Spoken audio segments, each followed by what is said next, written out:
הלו, מה קורה? מה המצב? טוב אחי, אתה בחנות? כן אחי. טוב, אני קופץ, יש לי ברית, אני צריך משהו קליל מהיר. יאללה בוא אני פה ביי. זה תמיד ככה. אורל אני טס לחו"ל, תכין לי שקיות, יש לי אירוע, תכין לי הופעה, אני בא. תמיד ככה מהיר. הנה הוא בא. מה המצב שלי? הכל טוב? מה יש לך היום? ברית. ברית עכשיו, צהריים. בגלל שיוחאי מבקר פה הרבה ומתלבש קבוע, אז אין לי כל כך הרבה מה להציע, לא? בטוח הגיע וויין חדש. הגיע איזה משהו. 2-3 מכנסיים של וויין, קצת בולר. בוא נעשה איזה הופעה יפה. טוב, יוחאי מידה ענקית, הוא צריך עם קייק. יש לנו פה מכנס של וויין, מכנס קז'ואל שמתאים גם לאירוע וגם ליום יום, שיהיה לו גם שימוש אחרי האירוע. צירפנו לו טישרט אוברסייז של בולר מהקולקציה החדשה. בולר זה מותג הולנדי, שהיום הוא אחד המותגים החזקים בחנות. בדים, פגז, גזרות נדירות. יוחאי אוהב מאוד את הסגנון הזה. יאללה, כנס, נביא לך את הנעל. ג'אנגו, קפה שלך והסודה פה. הופה, בול בצבעים של החולצה. פגז, חולצה מקומטת קצת. עכשיו ניקח את הלגיעות, 2 דקות זה מוכן.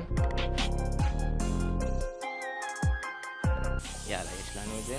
אורל, יש לך את הבושם שפעם שעבר שמת לי? עכשיו הוא הגיע בדיוק, בוא תראה. הבאנו מותג סמים חדש שנקרא אינסנס. אינסנס זה מותג סמים שיש לו כמה מספרים וכל מיני רפרנסים סמים בריחות נדירים. זה הבושם.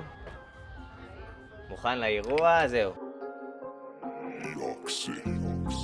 חמור, שכח את הבגדים שלו פה. מה אחי, מה עם הבגדים? תודה רבה, כפרה עליך. תהנה באירוע, לא לשתות הרבה. יאללה, עוד לקוח מרוצה.